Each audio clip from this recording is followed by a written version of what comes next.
Well, hi, I'm Dancer and Das Cave. Let's talk about the grapefruit diet. You know, that diet debuted around 1930s. The 1930s, that's a long time ago. I don't know if the grapefruit diet is as popular now as it was a couple of decades ago, but I do think that it's still around. So let's just get into it. Now, the one thing about the grapefruit diet that I like is grapefruit is a wonderful food. The grapefruit itself brings a lot of good properties. You get a source of fiber with grapefruit.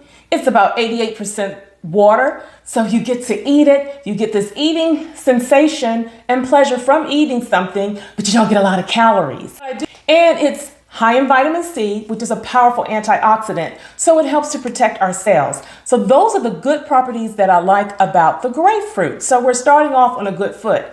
Now, the grapefruit diet looks something like this. Now, different versions, different formats would have different variations of it, but pretty much it's a half of a grapefruit at every meal. So you can have a half a grapefruit at every meal, and you can sometimes substitute grapefruit juice for the grapefruit. So your meal is going to look something like this. Let's say for breakfast, a half of a grapefruit.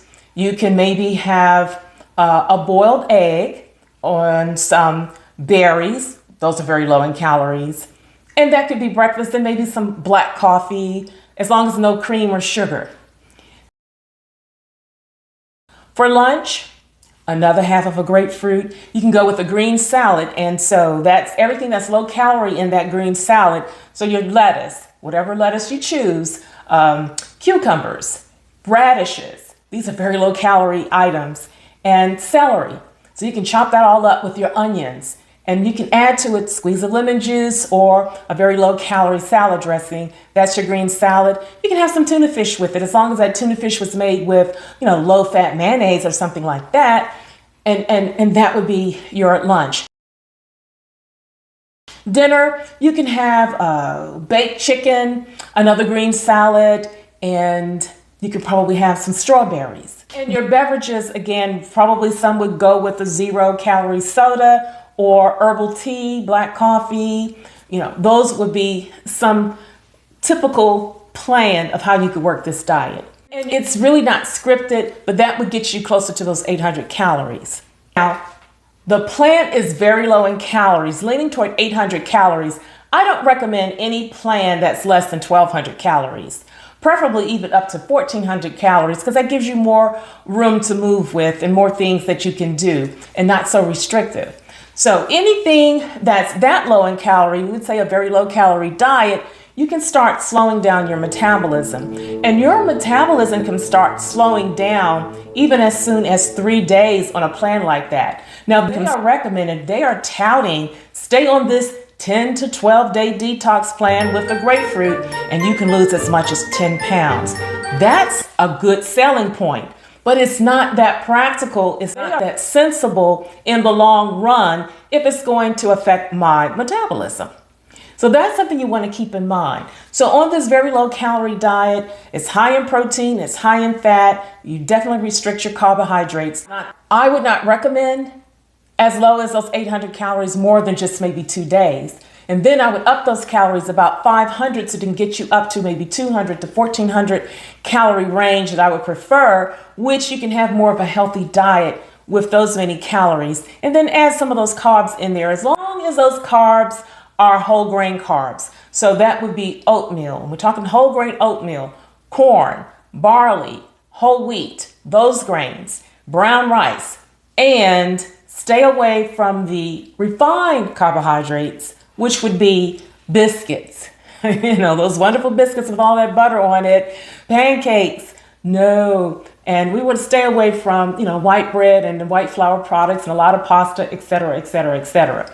So that could really work for you. And then, of course, kind of up your activity level.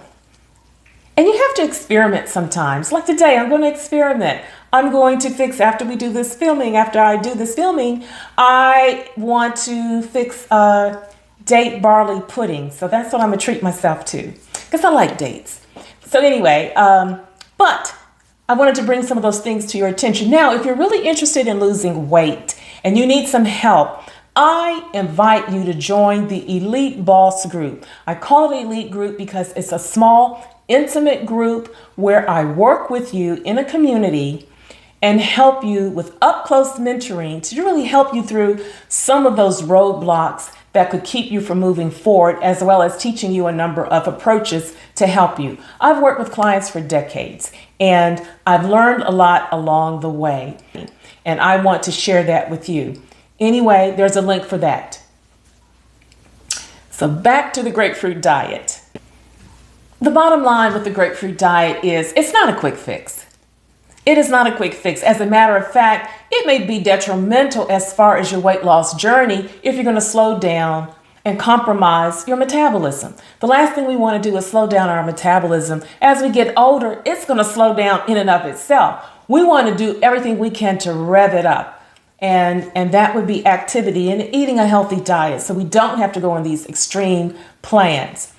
I like the grapefruit. It's a wonderful food, but it does not have any miracle properties in it. You don't eat a grapefruit and it erases all of your fat. You don't eat a grapefruit and it just burns up all of your calories. There isn't a food like that.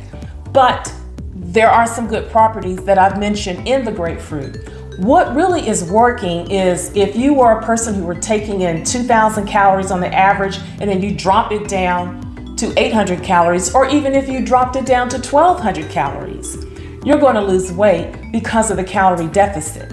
That is what people are experiencing. That plus if they're taking in more fluid, they're probably going to the bathroom and getting rid of a lot of their waste material, and that is what they're experiencing. But you want a plan that is sustainable. You want a plan that is not so drastic you're going to get all stressed out about it.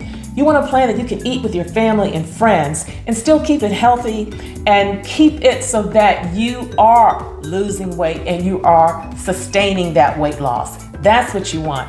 And you may not get it with this grapefruit diet. So anyway, I wanted to share that with you, but there's something else that I want you to be mindful of. Depending on the type of medication that you're on, please check with your health practitioner. Always let your health practitioner know if you're going to get on some plan like this, because grapefruits there's a chemical compound in the grapefruit that can interfere with some of the medication that the doctor is prescribing for you, like those statins. Those statins are drugs that doctors often prescribe if they want to help regulate your cholesterol. So you definitely want your health practitioner to know that you are taking in all of this grapefruit, because that could be an issue. Well, I'm Das. I wanted to share that with you. Always join me. I'm either talking about diet, health, celebrity diets, popular diets. I've done a review on nutrition bars. I really want to bring practical information to you if you're interested in diet and health and weight management. Well, anyway, I'm Das. I'm out, but I look forward to seeing you next show.